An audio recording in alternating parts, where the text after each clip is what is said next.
I would like to start at the summit.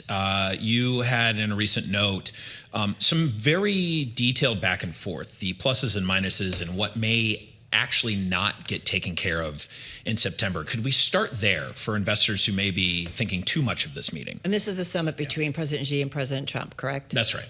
That's right. I mean, I think, once again, expectations should be very, very low for what's about to happen. I think we're going to get a day-long summit, it looks like, at most, this time around. And both sides are trying to talk about deliverables. The Chinese side wants this to be super scripted and are very frustrated. The U.S. side doesn't understand why the Chinese side is so frustrated. But at the same time, they both agree there's not going to get a whole lot done at this meeting. The big deliverable that might come out of it are details and some finalization of what that so-called Board of Trade needs to look like. Don't expect much beyond that. What do you mean? What is the Board of Trade? Walk us through that. So the U.S. Trade Representative famously says, I am the Board of Trade. And what that means is that Ambassador Greer has agreed with his counterparts that we're going to pick about roughly $30 billion worth of things that we are happy to import from you, we consider to be non-strategic. You'll do the same, and we're going to manage trade between us. So unlike what we've thought of trade deals as saying, look, we're going to open up free flow of trade, this is more about actually saying we're going to decide what's truly free, and the rest of the stuff we're going to slap on tariffs. Is that a good thing? It's driven by a national security imperative. Okay. From that standpoint. From both sides. From both sides, certainly from our side, and I think the Chinese side will determine what their national security priorities are. So there are positives to it.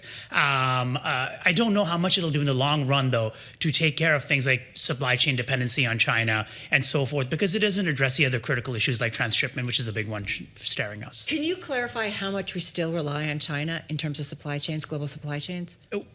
Immense amount, right? There really isn't anything in our homes, in our industrial centers, in our data centers, really even factories that is not coming, our hospitals, is not coming by and large from China. What they did with rare earth metals really scared us, because I think it created this other discussion. Said, think about what if they did that with pharmaceuticals and surgical supplies and medical goods. Forget about everything else. Yeah, so a ton.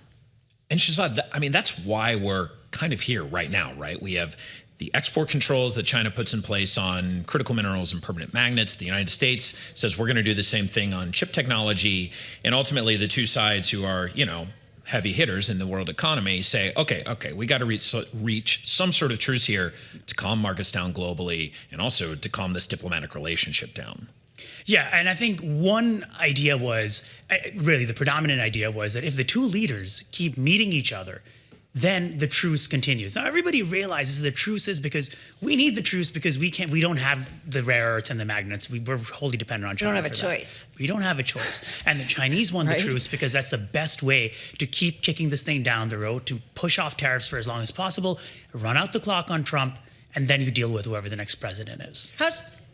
How's China feeling about the United States? And I bring that up because Chinese Foreign Minister Wang Yi will visit South Korea for 2 days from Wednesday to talk about North Korea and bilateral and global issues with South Korean Foreign Minister Cho Hyun. And this is coming after President Trump ordered the Pentagon to reduce joint exercises with South Korea, citing their cost and his relationship with the North Korean leader. And there was also some connection with Iran and supporting in the denuclearization.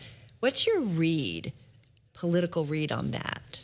So I don't necessarily align myself with the idea that wherever the U.S. tries to withdraw from a geography or something, China will try to step in necessarily. But at the same time, China is always... Will it at least embolden them?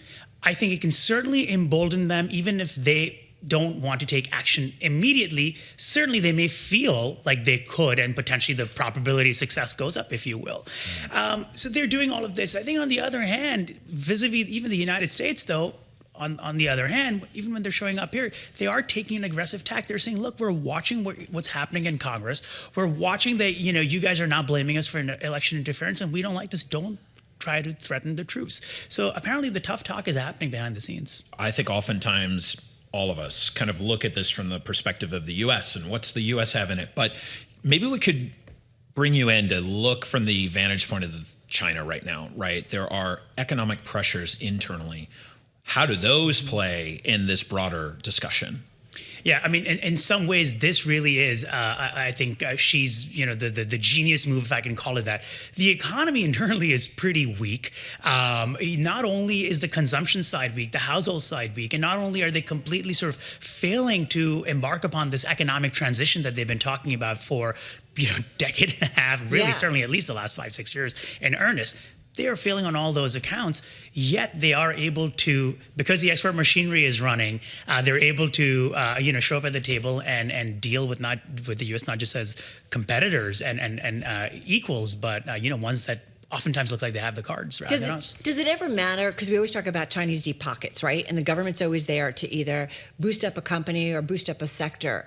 Those pockets are still pretty deep, right?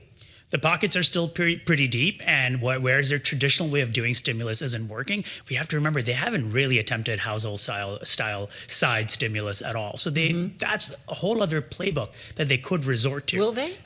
They just don't ideologically like to do that. No, it is ironic. It's a communist party, and they don't like to do welfare. Yeah. But they could if they wanted to. Push come to shove. I mean, all of this comes down to Zhao. That's the power that the Politburo, that the Communist Party has within China. Of course, I mean, the growing middle class since Deng Xiaoping, I mean, just speaks volumes to that.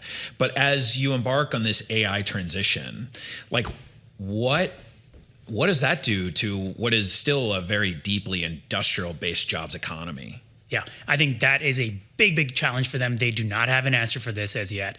They're already staring at, obviously, a very large youth unemployment problem. These young people will eventually become older, so you have to do something about them, plus the new entrants. The Communist Party certainly has a big challenge ahead of itself from that. Yeah, where are they in this transformation? We talk about whether it's EVs or, pick even AI, like how advanced they are certainly when it comes to robotics and so on and so forth. So it sounds like they're so advanced and that we should be worried. Yeah. But is that true? They are advanced, and we have to remember that we're talking about... And a risk to the U.S. in terms of high tech and so on. Well, certainly. I mean, we can compete with them at this point when it comes to things like robotics, right? There's no factory in America that could just say, oh, yeah, we're competing with the Chinese when it comes to automation and robotics and such. And we have to remember, we're talking about AI-related job losses a lot in this country now. That transition to automation, especially in the manufacturing side, has been happening for a long time in China. So they sort of know how to deal with it by now a little bit also compared to maybe other economies. But they are certainly very far ahead.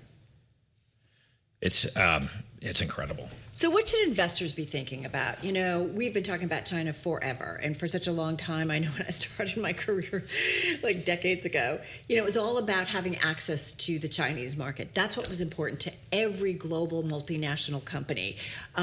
We think differently post-COVID, post what have you. And so I do wonder how investors have to think about China's relationship with the world. We know China is friends with Iran, with Russia. We talk about this other kind of axis of power, North Korea. What is their role? I think their role from an economic standpoint is that you have to look at what China is becoming as a state, which is that they want to be this a high-tech superpower. They want to be this industrial giant. They say, we'll make the cheap goods and we'll make the advanced, sophisticated goods. And the Chinese commodity story is incredibly interesting still. I mean, what's happening with oil, but even what's happening in other places. Steel demand is down, yet China's buying up all the iron ore it can, right? So those relationships have broken down. They're not what they used to be.